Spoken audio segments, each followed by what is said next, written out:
Selamat pagi Bapak Ibu dan Saudara sekalian, Shalom. Puji Tuhan, saya senang sekali dengan respon ucapan Shalom dari kemarin di Ebenezer juga demikian. Bu, kalau menyampaikan Shalom pasti jawabannya damai di hati katanya. Saya harap betul-betul damai itu ada di hati saudara dan ini merupakan salam yang sangat baik sebagai orang-orang Kristen, orang-orang yang dikasihi oleh Tuhan.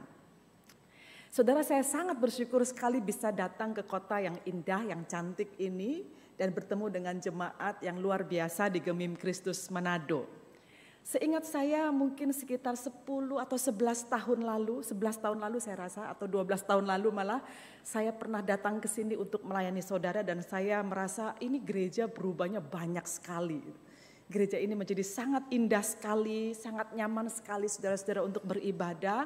Itu tanda bahwa Tuhan memberkati saudara. Amin saudara. Sungguh luar biasa hidup bergereja yang betul-betul secara dinamis Tuhan pelihara hingga saudara bisa terus bertumbuh sampai saat ini. Saudara, saya hadir di kota Manado ini dan juga di jemaat saudara sebagai bagian dari program di STT Amanat Agung yang kami sebut dengan Minggu STTAA atau Minggu STT Amanat Agung. Dan saya datang kali ini bersama dengan seorang dosen, Pak Ivan, penginjil Ivan Christian yang saat ini sedang berkhotbah melayani untuk remaja. Kami sudah melayani dari kemarin, ada seminar dari Jumat bahkan, ada seminar di gereja dan bahkan juga melayani di sekolah Ebenezer. Dan hari ini saya melayani saudara-saudara di ibadah umum 1, 2, dan 3. Sebenarnya program ini dimaksudkan untuk agar STTAA itu bisa dapat mendekatkan diri kepada jemaat, sambil kami juga berjumpa secara langsung, untuk semua mengucapkan terima kasih untuk semua dukungan yang diberikan kepada kami selama ini dalam berbagai bentuk dan itulah sebabnya saya di tempat ini datang untuk berjumpa dengan saudara secara langsung. Saudara-saudara, puji Tuhan sekali bahwa STT Amanat Agung ini sudah berdiri selama 26 tahun, saudara-saudara. Tahun ke-26 STTAA itu berdiri. Dan kemarin lihat-lihat lagi dan saya ingat bahwa kerjasama di antara STTAA dengan Gemim Kristus Manado ini sudah berlangsung lama sekali saudara-saudara. Dan kalau saudara tahu mahasiswa angkatan pertama di STT Amanat Agung itu praktik 1 tahunnya itu di Gemim Kristus Manado, penginjil Kristiani. Dan itulah pertama kali kita bersama-sama saling mendukung di dalam pelayanan ini dan itu sudah lebih dari 20 tahun. Luar biasa Tuhan memelihara perjalanan pelayanan kita bersama saudara-saudara. Karena itu saya juga bersyukur sekali untuk dalam perjalanannya gereja ini, gereja saudara ini selalu menjadi tempat bagi mahasiswa kami itu untuk diutus praktek, belajar. Ada salahnya, ada benernya, ada harus dikoreksi. Tapi mereka belajar praktek melayani itu banyak juga yang diterima di tempat ini. Saya bersyukur sekali, berterima kasih dan ingin mengatakan bahwa saudara-saudara telah ambil bagian di dalam mendidik mahasiswa teologi ini untuk kemudian dia menjadi seorang hamba Tuhan. Banyak dari antara mereka yang sudah pernah praktek melayani di tempat ini sekarang sudah lulus, sekian lama mereka melayani di berbagai tempat. Sampai hari ini ada 459 alumni STT Amanat Agung yang sudah tersebar melayani di seluruh Indonesia dan bahkan beberapa di luar negeri sebagai misionaris atau sedang melanjutkan studi untuk kemudian mereka melayani Tuhan dimanapun Tuhan mengutus mereka. Sungguh bersyukur. Karena itu patut sekali saya ini sebagai ketua STT Amanat Agung menyampaikan rasa terima kasih sebesar-besarnya kepada saudara. Hari ini ada beberapa di antara jemaat, anak dari jemaat di tempat ini juga sedang studi di STT Amanat Agung. Dan juga saya melihat ada beberapa alumni kami yang melayani di tempat ini maupun di penempatan sebagai rohaniwan di Ebenezer. Semua ini menunjukkan bahwa apa yang saudara lakukan ini sungguh amat sangat berarti bagi kemajuan STT Amanat Agung. Dukungan saudara dalam bentuk apapun, mengirimkan mahasiswa yang untuk studi di STT Amanat Agung atau persembahan yang saudara berikan, itu semua membuat STT ini dapat berlangsung dengan sangat baik sampai hari ini. Puji Tuhan saudara. Karena itu sekali lagi saya berharap apa yang saudara berikan dan juga doakan ini akan terus kami bawa dengan tanggung jawab yang penuh untuk mengelola sekolah ini atau seminari ini dengan sungguh-sungguh, dengan serius, sehingga dari seminari ini akan lahir hamba-hamba Tuhan yang baik dengan kualitas yang terbaik yang bisa dibentukkan pada mereka dan mereka juga sendiri terlibat di dalam pembentukan itu. Terima kasih saudara-saudara untuk semuanya, dan kalau ada di antara saudara yang ingin melayani Tuhan, menjadi hamba Tuhan, atau anak-anak saudara ingin menjadi hamba Tuhan, jangan dilarang ya saudara ya. Biarkanlah mereka melayani Tuhan, mengabdi kepada Tuhan seumur hidup. Karena itu adalah satu hal yang sangat penting untuk memenuhi kebutuhan pekerjaan Tuhan di Indonesia dan di seluruh dunia. Saudara, saya tidak akan berpanjang lagi bicara tentang STT Amanat Agung, namun saya akan membawakan satu bagian firman Tuhan yang dimintakan untuk dibawakan pada kesempatan ibadah pada hari ini yang dengan tema pengampunan Kristus, yang nanti ayatnya kita akan baca dari Yohanes 8 ayat 1 sampai ayat yang ke-11. Sebelum kita membaca bagian firman Tuhan ini, mari kita berdoa. Di hadapan Tuhan yang Maha Kudus, kami duduk diam dengan kerinduan untuk mendengarkan firman Tuhan. Sucikanlah dan murnikanlah kami Tuhan, supaya firman Tuhan ini sungguh masuk sebagai air yang menyegarkan jiwa kami yang penat. Dan bahkan memberikan kepada kami pengajaran untuk hidup sebagaimana seharusnya seorang anak Tuhan di tengah dunia ini. Karena itu kami percaya bahwa firman ini akan menjadi terang bagi jalan kami dan suluh bagi jiwa kami. Mengingatkan kami ketika kami mulai melenceng dan mulai salah dalam mengarahkan hidup. Dan menopang kami ketika kami merasa begitu lemah untuk terus melanjutkan perjalanan di dalam hidup ini. Kami sadar bahwa tanpa Tuhan, tanpa firman-Mu yang menopang kami tidak akan mampu berjalan dengan kekuatan yang berasal dari diri kami sendiri. Karena itu kami berdoa kiranya Tuhan memakai hamba-Mu, mengurapi dia supaya ia dapat menyampaikan kebenaran firman Tuhan ini dengan tepat, sesuai dengan apa yang Tuhan kehendaki untuk diperdengarkan kepada umat Tuhan di tempat ini, di gereja ini pada hari ini. Terima kasih Bapa di surga, di dalam nama Tuhan Yesus Kristus kami berdoa dan mengucap syukur. Amin. Saudara, kita baca Alkitab kita dari Yohanes 8 ayat 1 sampai ayat yang ke-11. Saya akan membacakan dari Alkitab terjemahan baru yang kedua. Jadi mungkin ada sedikit-sedikit perbedaan terjemahan tetapi tidak mengubah esensinya sama sekali. Ini adalah terjemahan terbaru yang dikeluarkan oleh LAI pada awal tahun ini. Yohanes 8 ayat 1 sampai ayat yang ke-11 demikian bunyi firman Tuhan. Tetapi Yesus pergi ke Bukit Zaitun. Pagi-pagi benar ia berada lagi di bait Allah. Dan seluruh rakyat datang kepadanya. Ia duduk dan mengajar mereka. Lalu ahli-ahli Taurat dan orang-orang Farisi membawa kepadanya seorang perempuan yang kedapatan berzina. Mereka menempatkan perempuan itu di tengah-tengah dan berkata kepada Yesus, "Guru, perempuan ini tertangkap basah ketika ia sedang berzina. Musa dalam hukum Taurat memerintahkan kita untuk melempari perempuan-perempuan yang demikian dengan batu. Bagaimana pendapatmu tentang hal itu?" Mereka mengatakan hal itu untuk mencobai dia, supaya mereka memperoleh sesuatu untuk menyalahkannya. Namun, Yesus membungkuk lalu menulis dengan jarinya di tanah. Ketika mereka terus-menerus bertanya kepadanya, ia pun bangkit berdiri, lalu berkata kepada mereka, "Siapa di antara kamu tidak berdosa? Hendaklah ia yang pertama melemparkan batu kepada perempuan itu." Lalu ia membungkuk lagi dan menulis di tanah. Namun, setelah mereka mendengar perkataan itu, pergilah mereka seorang demi seorang mulai dari yang tertua. Akhirnya tinggallah Yesus seorang diri dengan perempuan itu yang tetap di tempatnya. Lalu Yesus bangkit berdiri dan berkata kepadanya, "Ibu, di manakah mereka? Tidak adakah seorang pun yang menghukum engkau?" Jawabnya, "Tidak ada, Tuhan."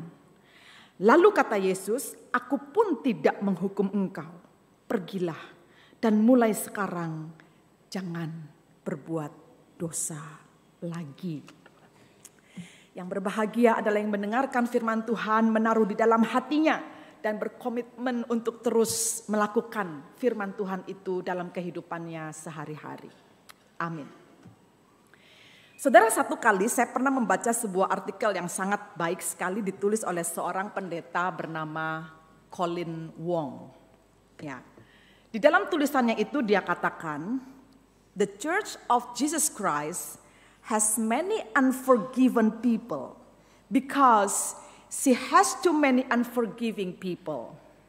The church preaches forgiveness, but many of her leaders and members find it hard to practice forgiveness." Kalau diterjemahkan, ya secara bebas saja saya menerjemahkannya, kira-kira bunyinya demikian, bahwa di dalam gereja Tuhan ini, kita tidak banyak menemukan orang-orang yang termaafkan. Karena terlalu banyak orang yang sulit mengampuni. Ironinya, gereja mengkhotbahkan pengampunan, namun banyak pemimpin dan anggotanya merasa sulit untuk mempraktikkannya. 1-2 detik saudara renungkan kalimat-kalimat ini, dan mungkin saudara akan mengatakan, that is true, itu benar sekali. Itu sebabnya tidak heran jika banyak sekali terjadi, saudara ya, di dalam kekristenan bahkan gereja itu bisa pecah, keluarga berantakan, persahabatan putus, pelayanan jadi kacau, karena konflik yang tidak bisa berujung damai dan tidak bisa berujung saling memaafkan. Sepertinya kondisi ini kalau dilihat-lihat makin lama makin terasa lumrah dan orang makin tidak peduli lagi. Kalau mau marah ya marah, mau benci ya benci, mau pahit ya pahit, terus seperti itu. Saudara, pada akhirnya kita bisa melihat bahwa konflik yang tidak berujung damai dengan saling memaafkan itu akhirnya hanya membawa akibat diselesaikan dengan cara berpisah, pecah, atau bercerai. Itu yang terjadi bahkan di dalam keluarga-keluarga Kristen atau jemaat-jemaat Kristen. Dan tidak jarang terjadi ada seorang anggota jemaat, seorang anggota majelis jemaat, bahkan seorang hamba Tuhan yang akhirnya memutuskan untuk keluar, untuk pindah, untuk pergi dengan rasa pahit, saudara-saudara, dari sebuah gereja dengan rasa kecewa. Karena tersinggung misalnya dengan sikap atau perkataan temannya atau rekan pelayanannya, sehingga pada akhirnya dia merasa bahwa dia tidak dihargai, dia menjadi kesal sekali, dia marah sekali, dan pada akhirnya dia tidak tahan untuk bertemu dengan orang itu terus, lalu kemudian dia pergi meninggalkan gereja itu dengan keputusan bahwa tidak akan pernah kuinjakan kakiku lagi di tempat itu atau di kota itu, karena dia menyimpan begitu banyak kepahitan, kekecewaan dan kebencian. Banyak nggak saudara? Banyak yang seperti ini. Bahkan hamba Tuhan yang itu menjadi sangat ironis sekali, kata Colin Wong tadi. Pada kenyataannya saudara-saudara, pengampunan itu mudah dikatakan tetapi sulit dilakukan. Setuju nggak saudara? Pengampunan itu mudah dikatakan tetapi sulit dilakukan karena kita ini adalah orang-orang berdosa yang seringkali kita mudah sekali melihat kesalahan orang lain. Kesalahan orang lain itu lebih terang, lebih bold, lebih clear di mata kita ketimbang kita melihat diri kita sendiri yang sebenarnya juga bersalah. Nah, itu sebabnya saudara, satu kali di dalam perkataan itulah Yesus menegaskan kepada murid-muridnya, dengan sangat keras dia menegur orang-orang yang sulit mengampuni dengan mengatakan, "Mengapa engkau melihat," kalau di dalam terjemahan sebelum itu, "selumbar di mata orang lain, di mata saudaramu." Atau kalau dalam terjemahan yang lebih baru ini dikatakan, "Mengapa engkau melihat serpian kayu, mudah melihat serpian kayu di mata saudaramu, sedangkan balok di dalam matamu itu tidak engkau ketahui." Ini ada balok lalu serpian kayu. Serpian kayu itu kan kecil, balok itu kan besar. Balok di matamu kau tidak lihat, serpian kayu di mata saudaramu jelas kau ketahui. Saudara, begitu sulitnya mengampuni. Kita sendiri memberikan batas pada diri kita, berapa kali kita bisa menerima kesalahan orang yang sama kepada kita, ya kan?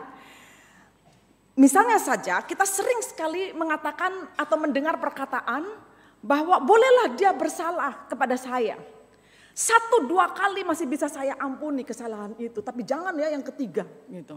Kalau sudah yang ketiga cukuplah. Gak ada lagi itu kata ampun buat orang seperti itu. Artinya orang itu memang tidak mau berubah. Kita yang melakukan pointing, mengatakan bahwa orang itu tidak akan berubah karena sudah 3 kali melakukan kesalahan kepada saya. Hitungan kita itu 3 kali, saudara-saudara. Jauh lebih parah daripada hitungannya Petrus yang bertanya kepada Yesus sampai berapa kali dia bisa mengampuni orang lain. Itu yang ditanyakan oleh Petrus kepada Yesus ketika Yesus mengajarkan tentang pengampunan itu. Dan Petrus mengatakan begini, Tuhan, sampai berapa kali aku harus mengampuni saudaraku jika berbuat dosa terhadap aku? Sampai 7 kali kah? Gitu. Lebih bagus nilainya daripada kita yang 3 kali udah gak boleh ada ampun lagi katanya. Ini sampai 7 kali kah? Lalu Yesus berkata kepadanya, bukan. Aku berkata kepadamu bukan sampai 7 kali, melainkan sampai 70 kali 7 katanya.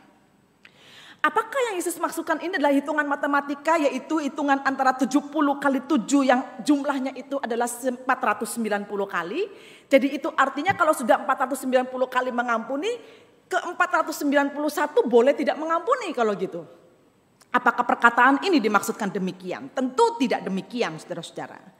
Karena perhitungan ini dimaksudkan oleh Yesus bahwa pengampunan itu adalah sesuatu yang tidak bersyarat dan tidak berbatas untuk diberikan kepada sesamamu.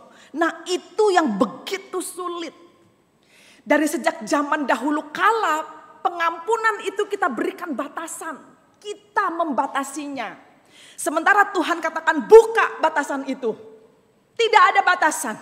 Berikan pengampunan itu setiap waktu ketika orang itu bersalah kepada kita. Dan kemudian kita dengan egoisnya mengatakan bahwa kalau orang itu terus diampuni, orang itu tidak akan belajar. Orang itu tidak akan pernah ada kapoknya. Orang itu tidak akan pernah selesai dengan persoalan hidupnya itu dan terus akan menyakiti orang lain. Dan kita katakan bahwa tidak mengampuni itu adalah sebuah edukasi kepada orang yang terus-menerus bersalah sehingga pada akhirnya kita sendiri tidak mampu mengampuni dia. Kita punya 1000 alasan saudara-saudara untuk tidak bersedia mengampuni orang. Dari alasan yang terlihat sangat positif sampai pada alasan yang terlihat sangat berat sekali untuk diterima. Dan mungkin di dalam hati saudara akan mengatakan kalau misalnya pengampunan itu tidak terbatas. Siapa orang di dunia ini yang bisa melakukan seperti yang Yesus katakan itu? Siapa? Bukankah kita sering mengatakan bahwa saya ini masih manusia? Saya ini masih punya daging. Saya ini masih terdiri dari darah dan daging. Yang artinya saya masih dikuasai oleh kedagingan saya sendiri sehingga tidak mungkin melakukan pengampunan yang tak berbatas dan unconditional itu atau tidak bersyarat itu. Apa Tuhan Yesus ini tidak terlalu berlebihan ya mengatakan hal ini? Memerintahkan tentang pengampunan itu. Apa dia tidak tahu bahwa dia menciptakan manusia ini dengan keterbatasannya? Tuhan bukan tidak tahu dia menciptakan manusia dengan keterbatasan itu. Tetapi kalau dia memerintahkan pengampunan itu diberikan kepada orang lain seperti yang dia katakan. Dia sebagai pencipta tahu persis bahwa kapasitas mengampuni seperti ini bisa dilakukan oleh orang yang diciptakan olehnya sendiri.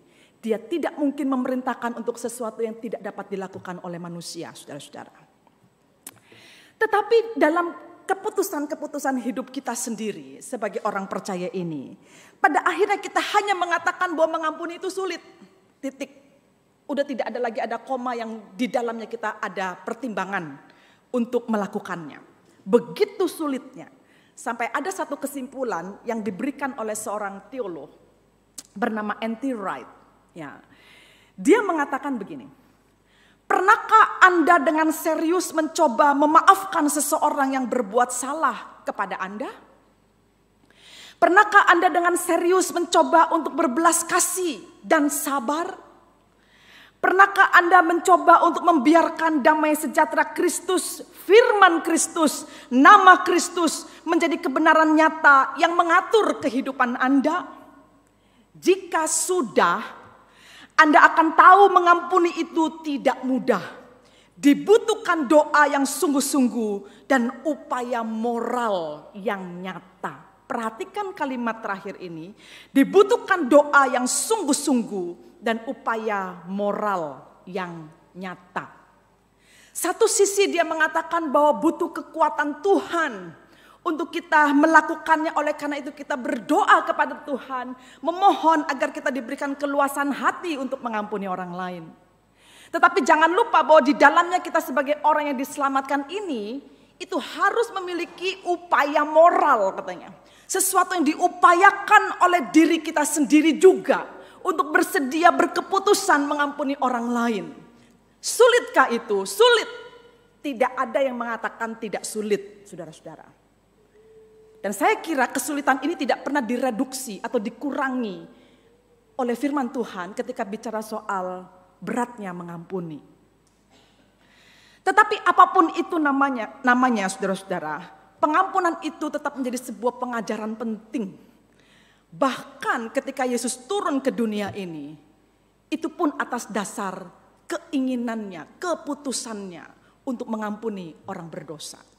Kalau dia tidak memutuskan pada dirinya sendiri untuk mengampuni orang berdosa, binasalah kita semua ini, tidak ada keselamatan, tidak ada seorang pun yang masuk ke surga, sudah pasti. Tetapi dasar turunnya Kristus ke dunia ini untuk menyelamatkan manusia itu adalah pengampunan. And ini adalah merupakan satu pengajaran teologi yang sangat besar sekali untuk dipahami oleh setiap orang percaya, dan bukan sekedar soal maaf memaafkan. Tetapi ada satu tanggung jawab teologis yang berdasarkan firman Tuhan untuk melakukan sebuah tindakan pengampunan. Nah, saudara, teks yang kita baca pada hari ini membuktikan bahwa banyak orang lebih suka menghakimi orang lain daripada mengampuni. Itu adalah hal yang sangat banyak dilakukan oleh orang sampai hari ini. Perhatikan bahwa kisah ini dimulai dengan informasi bahwa pagi-pagi benar Yesus sudah berada di Bait Allah di Yerusalem. Dan orang banyak atau dikatakan rakyat yang banyak itu berkumpul di sana untuk mendengarkan Yesus mengajar. Pada saat itu kalau saudara membaca teks sebelumnya, saudara akan temukan bahwa baru saja mereka itu selesai merayakan Hari Raya Pondok Daun. Itu adalah salah satu festival upacara keriangan gitu, kesukacitaan orang-orang Yahudi. Dan biasanya pada saat hari raya seperti ini, orang-orang Yahudi yang tersebar di mana-mana di luar Yerusalem itu akan kembali ke Yerusalem. Biasanya mereka akan pulang ke negerinya, mempersembahkan korban dan melakukan perayaan. Itu hal yang terus-menerus dilakukan oleh mereka setiap tahun. Jadi tidak heran pada saat itu, pada saat peristiwa ini diceritakan, sesungguhnya Yerusalem sedang penuh banyak orang, dan Yesus Kristus itu adalah orang yang cukup terkenal, sangat terkenal karena orang terpesona dengan pengajarannya. Jadi kebetulan saat itu mereka ada di Yerusalem, maka kemudian mereka berpikir, sebelum pulang dengar dululah Yesus ini mengajar. Itu sebabnya mereka berbondong-bondong pergi ke Yerusalem, ke Bait Allah itu berkumpul untuk mendengarkan apa yang diajarkan oleh Yesus Kristus. Saudara, di dalam hal inilah kemudian kita tahu bahwa saat itu para ahli Taurat dan orang Farisi melihat fenomena ini. Wah, mereka lihat orang banyak datang ke Bait Allah. Sehingga mereka katakan, wah, ini adalah waktu yang tepat. Ini adalah kesempatan yang baik untuk kita bisa menjebak Yesus dengan membawa seorang perempuan yang kedapatan berzina di hadapan Yesus dan kemudian memaksa Yesus untuk menjatuhkan keputusan penghukuman terhadap perempuan itu di tengah orang banyak. Saudara, keinginan untuk membunuh Yesus pada orang-orang Farisi dan ahli Taurat ini sudah lama berlangsung. Jadi kebencian di dalam hati mereka ini begitu besar gitu. Dan itu berakumulasi dan gak bisa selesai. Dan hasilnya, efeknya adalah mereka terus berupaya memikirkan apa yang bisa mereka lakukan untuk menyingkirkan Yesus. Lama-lama saudara, bukan hanya ada di pikiran saja, tetapi menjadi sebuah persekongkolan jahat. Tadinya ada di antara orang Farisi saja atau ahli Taurat saja, sekarang kekuatan ahli Taurat dan kekuatan orang Farisi bergabung menjadi satu. Dan kemudian mereka berupaya untuk bersekongkol menyingkirkan Yesus. Kenapa ya hal ini terjadi gitu? Kebencian mereka itu dari mana datangnya? Dan dikatakan bahwa sebenarnya mereka ini adalah orang-orang yang tidak suka dengan Yesus, yang sering membuka kesalahan mereka dan menegur kemunafikan mereka itu dengan keras gitu. Buat mereka itu sungguh-sungguh membuat mereka marah dan merasa tersinggung sekali gitu dengan apa yang dilakukan oleh Yesus ini. Mereka juga tidak suka ketika melihat Yesus dan murid-muridnya melanggar hukum Taurat. Dalam hal ini misalnya hukum Sabat. Itu ada dituliskan di teks sebelumnya. Sehingga ketika mereka melihat Yesus ini tetap menyembuhkan orang sakit pada waktu Sabat. Dan bahkan membiarkan murid-muridnya memetik bulir gandum untuk dimakan ketika mereka kelaparan di hari Sabat. Itu mereka gak bisa terima. Menurut mereka apa yang dilakukan oleh Yesus ini salah. Melanggar hukum Taurat dan itu tidak boleh. Dari situ mereka juga tambah gak suka. Tetapi pada akhirnya ada banyak sekali hal-hal yang mereka temukan. Yang lebih sering kali mereka lihat itu adalah orang-orang banyak ini lama-lama tidak begitu tertarik dengan ajarannya orang Farisi dan ahli Taurat. Karena mereka lebih senang untuk datang dan mendengar pengajarannya Yesus. Dan itu menimbulkan kecemburuan atau iri hati di hati mereka ini untuk melihat betapa populernya Yesus dibandingkan mereka. Sebenarnya saudara-saudara ya, di dalam apa yang menjadi ciri yang kemudian mengkristal menjadi kebencian di hati orang dengan kasus-kasus yang mirip-mirip seperti ini itu ada di antara kita juga gitu. Benci karena cemburu, karena iri hati, karena orang mendapatkan apa yang kita tidak dapatkan gitu. Kita anggap mereka melanggar hukum misalnya gitu. Kita anggap mereka adalah orang-orang yang terus-menerus tidak bersikap baik kepada kita. Itu anggapan-anggapan ini menjadi semakin banyak yang akhirnya melahirkan sikap benci, saudara-saudara. Itulah yang dirasakan oleh para ahli Taurat dan orang-orang Farisi. Tetapi mereka ini punya kesulitannya sendiri sebenarnya untuk menangkap Yesus secara terang-terangan. Karena Yesus itu selalu dikelilingi oleh orang banyak yang terpukau dan terpesona dengan ajaran Yesus ini gitu. Itu sebabnya mereka tidak pernah berhasil menangkap Yesus apalagi melenyapkan dia. Nah, karena mereka tidak pernah berhasil bisa menangkap Yesus ini, maka kemudian para ahli Taurat dan orang Farisi ini memakai cara lain. Yaitu menggunakan orang banyak untuk menghakimi Yesus dan bukan mereka yang secara langsung menghakimi Yesus. Ini adalah metode yang banyak dilakukan orang sampai hari ini. Dia mau mengatakan sesuatu kepada orang ini dan mau mempersalahkan orang ini atau apapun saja menyatakan kebencian kepada orang ini, tapi dia pakai tangan orang lain untuk mengeksekusi kebenciannya. Ngeri kan saudara ya? Orang kalau sudah nggak suka itu berbagai cara dia lakukan. Bahkan dia bisa memperalat orang lain untuk menyatakan kesalahan orang lain. Gitu. Orang yang dia benci itu maksudnya. Pakai tangan orang lain. Itulah yang dilakukan oleh orang-orang Farisi ini. Jadi ketika pagi itu mereka melihat Yesus dikerumuni orang banyak. Maka bagi mereka itulah saat yang sangat tepat menghabisi Yesus menurut pikiran mereka.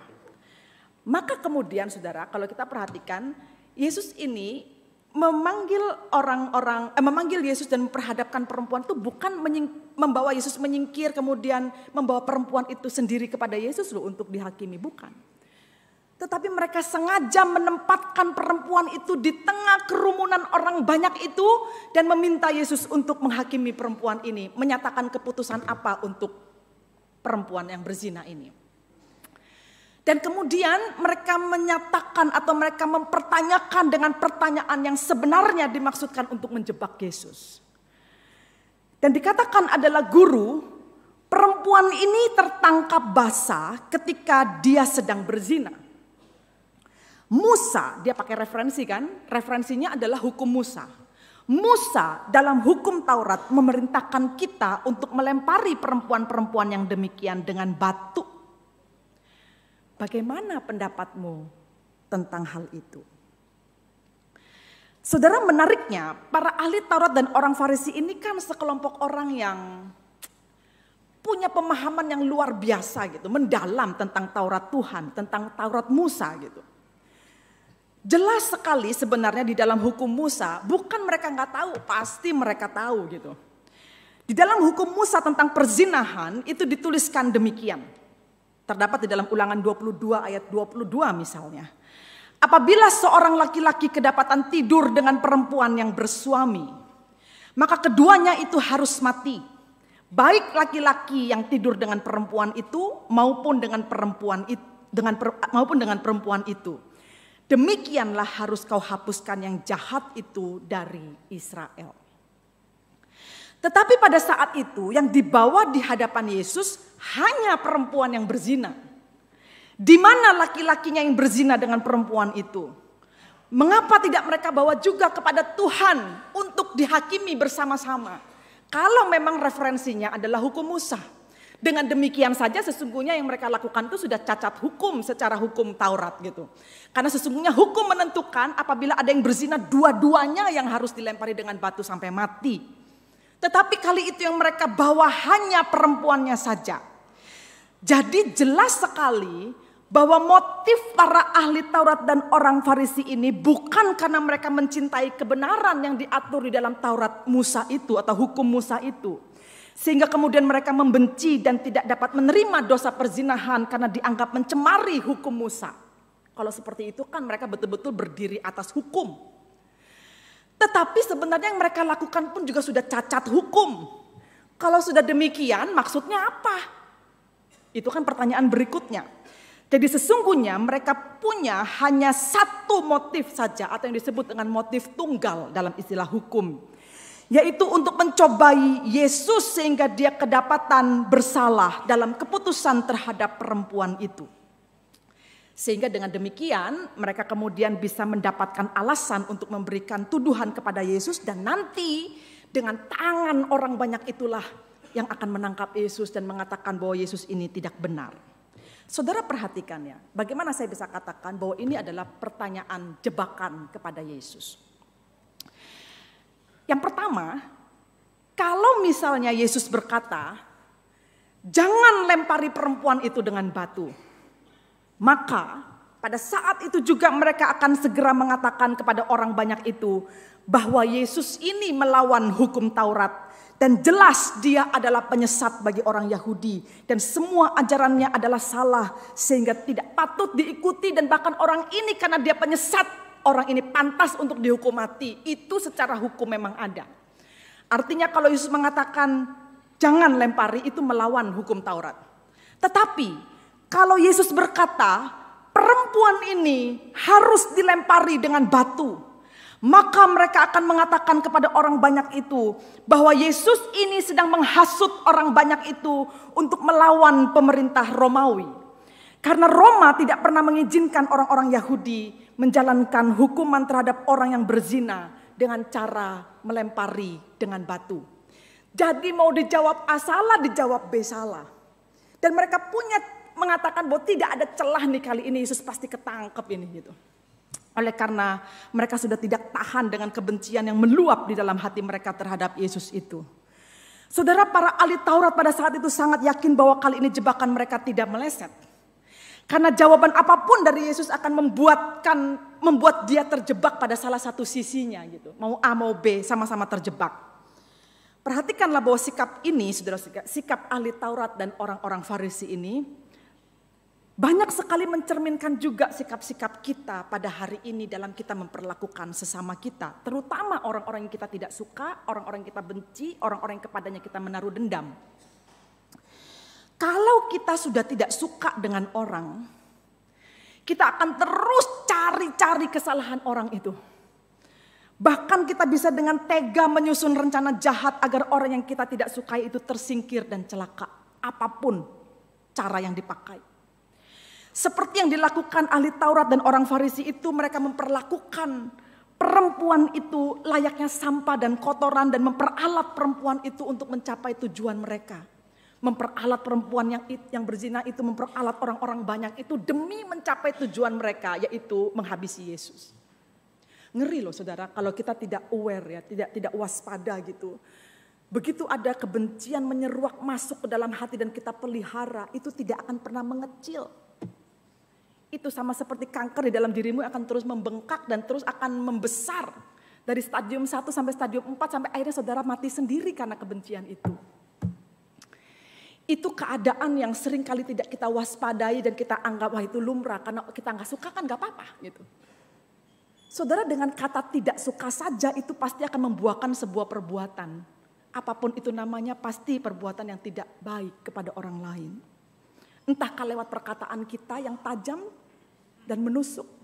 atau lewat perbuatan kita yang mencelakai orang.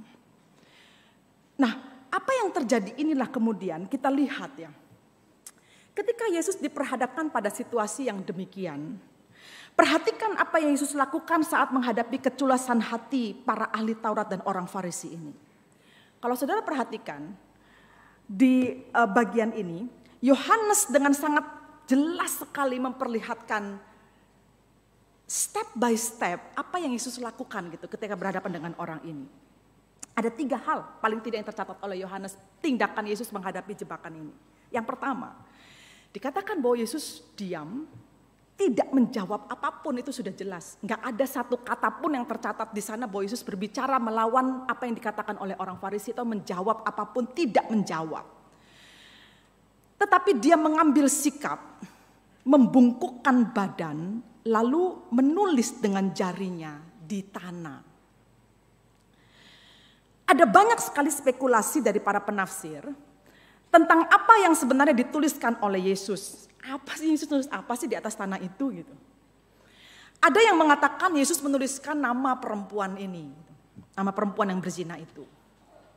Ada juga penafsir yang mengatakan nampaknya Yesus menulis daftar dosa yang banyak juga dilakukan oleh orang-orang yang tidak kalah buruknya dari pezina ini.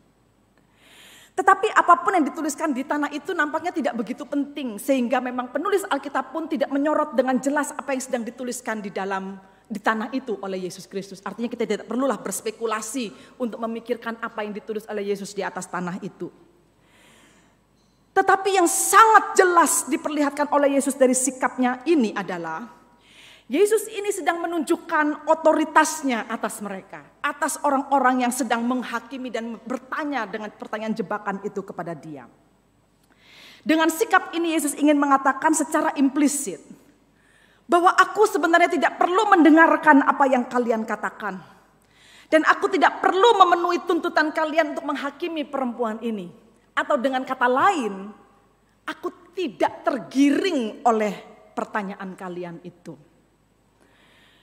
Saudara, bisa jadi ya dengan diamnya Yesus itu dan tidak berkata apa-apa, hanya menunjukkan sikap membungkuk lalu kemudian menuliskan di tanah. Itu bisa berarti bahwa sesungguhnya dia sedang memberi ruang bagi para ahli Taurat dan orang Farisi itu untuk memikirkan dosa mereka sendiri dengan diam. Saudara, saya berpikir ya, seringkali memang pada waktu kita berkonfrontasi dengan orang, susah banget kita untuk diam kan saudara. Kita pasti lawan. Kalau dia volumenya 3, kita volumenya bisa 7, bahkan 10. Kalau kamu berteriak sama saya seperti ini, saya akan 3 kali lipat lebih berteriak kepada kamu gitu. Saya pernah nih datang sama, satu kali saya besuk satu jemaat nih saudara ya. Saya besuk satu jemaat, kemudian anaknya ini pulang, masih TK anaknya. Anak ini pulang dengan nangis, bajunya kotor, kemudian kayak biru gitu karena ditinju kayaknya sama temennya gitu. Nah waktu melihat anaknya pulang seperti ini, ada saya tuh dengan beberapa hamba Tuhan yang lain pada waktu besuk. Ini udah langsung kalap mama papanya ini saudara. Udah lupa di situ udah ada hamba Tuhan. Lalu dia bilang begini sama anaknya, siapa yang bikin ini? Dia sebut anaknya sambil nangis, sebut temennya. Kamu ya, kamu harus belajar ya. Kalau temanmu tonjok satu kali sama kamu tonjok dia 3 kali katanya gitu. Terus saya bilang, pak sabar pak gitu. Karena dia lupa di situ ada hamba Tuhan yang juga dengarkan dia gitu ketika dia marah, udah lepas kendali. Dia bilang kalau temanmu tonjok kamu 1 kali, kamu tonjok sama dia 3 kali, kamu anak laki katanya gitu. Saudara, ini sudah merupakan hal yang memang kayak secara kultural atau secara natural.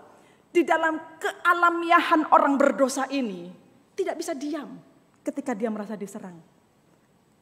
Pada saat kita diserang, saat itu kita merasa diri kita benar. Itu sudah pasti. Makanya kita lawan. Kalau kita nggak lawan kan artinya kita sepertinya ikut dengan apa yang dia katakan itu gitu. Tetapi ketika Yesus menghadapi dengan cara demikian, diamnya Yesus ini seperti kenyataan bahwa aku tidak perlu tergiring dengan apa yang sedang kalian pikirkan itu. Ini adalah sikap yang penting sekali sebelum saudara memahami apa artinya pengampunan. Tidak tergiring dengan apa yang sedang terjadi pada saat itu yang kadang-kala bisa membuat kita juga ikut menjadi saling melawan dengan kebencian. Jadi kebencian kita lawan dengan kebencian. Sekali lagi saya katakan, diam itu bisa memberi ruang kepada orang untuk memikirkan dosanya sendiri. Itu hal yang pertama. Perhatikan hal yang kedua, saudara. Yang Yesus lakukan. He breaks the silence. Dia memecah keheningan itu. Tetapi tetap tidak menjawab secara langsung tuntutan ahli Taurat atau pertanyaan orang Farisi itu yang terus menerus dikatakan bertanya kepada dia, mendesak dia untuk menjawab seperti yang mereka mau. Dia tidak menjawab seperti yang mereka mau. Yang Yesus katakan adalah ketika dia memecah keheningan itu, dia berbicara kepada orang-orang ini, siapa di antara kamu yang tidak berdosa, hendaklah dia yang pertama melemparkan batu kepada perempuan ini. Saudara, ini bukan jawaban yang mereka harapkan. Ini jawaban yang berbeda dari apa yang mereka pikir Yesus akan menjawab dalam jebakan A atau B. Pastilah ketika mendengar perkataan ini, Yesus ini menjadi sangat terkejut sekali mendengar apa yang Yesus katakan. Ibaratnya nih saudara ya, kalau di dalam sebuah sandiwara atau drama, itu kan kalau teater itu kan ada lampu sorot gitu. Jadi awalnya itu lampu sorot itu disorotkan pada perempuan yang berdosa ini untuk Yesus menghakimi perempuan ini sesuai dengan permintaan mereka, saudara-saudara. Tapi setelah Yesus menjawab, lampu sorot itu berpindah justru kepada orang Farisi dan ahli Taurat ini untuk memperlihatkan kepada mereka atau mereka melihat diri mereka sendiri apakah memang mereka itu tidak berdosa. Kalau misalnya ada di antara kamu yang merasa tidak berdosa, silakan dia menjadi orang yang pertama melempari perempuan ini dengan batu lalu kita ikuti. Semuanya silakan mengikuti. Kira-kira seperti itulah Yesus ingin mengatakan. Saudara, ahli Taurat dan orang Farisi itu menjadi syok dengan perkataan Yesus ini gitu. Nggak nyangka gitu. Maksudnya menjebak malah terjebak balik gitu kayaknya. Siapa di antara mereka yang berani mengatakan bahwa diri mereka adalah orang tidak berdosa? Nggak ada yang berani lah. Alih-alih malah nanti mereka yang dilempari batu oleh orang-orang banyak itu karena mereka marah mendengar jawaban orang Farisi dan ahli Taurat yang mengatakan bahwa diri mereka tidak berdosa. Karena orang Yahudi itu mengakui bahwa tidak ada orang yang tidak berdosa, hanya Allah yang tidak berdosa. Itu sebabnya mereka memegang prinsip perkataan Allah yang memerintahkan kepada mereka, kuduslah kamu sebab aku kudus. Di dalam Imamat 11 ayat 45 sebagai perintah umatnya itu untuk hidup dengan benar di hadapan Tuhan. Karena umat Israel telah menyimpang sepenuhnya dari jalan Tuhan. Artinya tidak ada orang yang bisa mengatakan bahwa dirinya tidak berdosa. Nah, mendengar perkataan Yesus itu, mereka jadi diam. Gitu. Mereka jadi diam dan tidak bisa berkata apapun. Maka saudara perhatikan ya, setelah mereka diam juga, Yesus juga diam, jadi diam-diaman lah ini jadinya saudara. Yesus juga diam lagi. Dan perhatikan yang Yesus lakukan adalah dia diam lagi, dia membungkuk lagi, dia menulis lagi di tanah.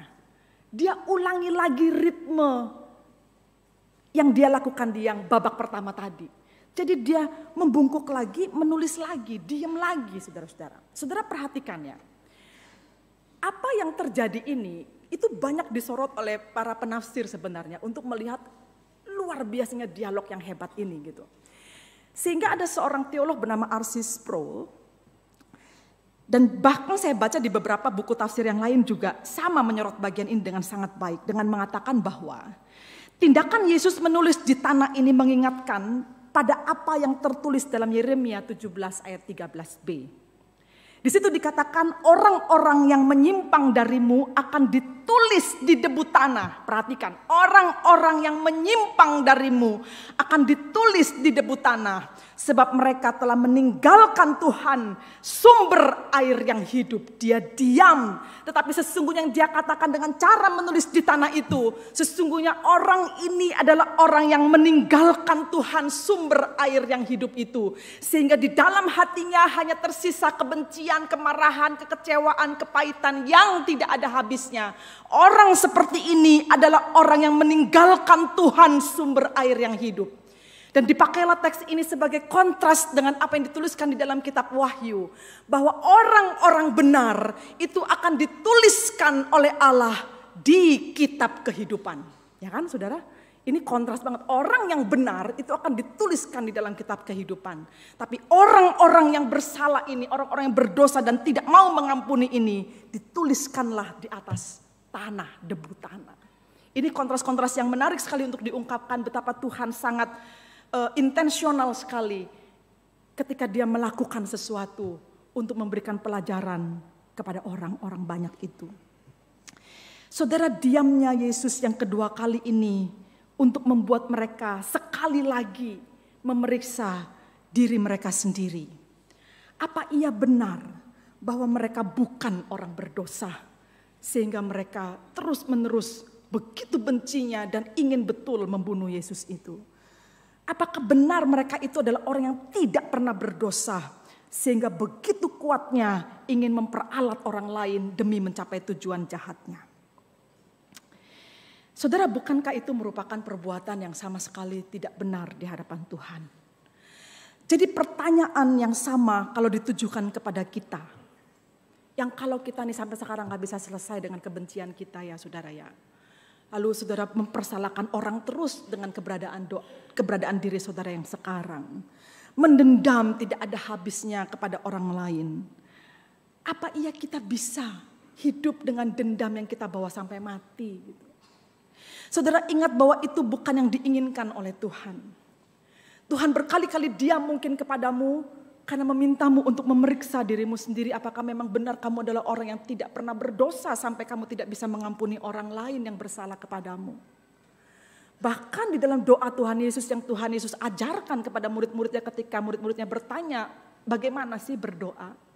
Salah satu bagian penting di dalam doa Bapa kami itu Yesus mengajarkan mereka berdoa agar mereka mengatakan di dalam doa itu, ampunilah kami ya Bapa. Seperti kami juga mengampuni orang yang bersalah kepada kami. Saudara, dalam hal itulah kita bisa tahu bahwa setelah mendengar perkataan Yesus ini, dituliskan oleh Yohanes dengan cermat sekali, satu persatu mereka pergi meninggalkan tempat itu, dimulai dari yang paling tua. Itu kan bukan tanpa maksud Yohanes mengatakan demikian. Bahkan orang yang paling tua pun menjadi Farisi. Orang paling tua pun menjadi ahli Taurat. Juga menemukan dirinya berdosa. Siapapun. Hamba Tuhan sekalipun. Penatua sekalipun. Jemaat sekalipun. Harusnya tidak ada yang bisa berani di hadapan Tuhan mengklaim bahwa dirinya adalah orang yang benar dan tidak berdosa sehingga tidak bisa mengampuni orang lain. Andaikan kita masih berkeras sedemikian, artinya kita bisa lebih buruk daripada ahli Taurat dan orang Farisi ini, saudara. Ketika Yesus mengatakan demikian, mereka akhirnya berbalik dan pergi meninggalkan satu persatu tempat itu. Tapi kalau kita tetap kekeh banget, keras banget gitu. Walaupun seterusnya mereka juga gak berhenti sih dari kebenciannya karena pada satu titik mereka menyalibkan Yesus juga.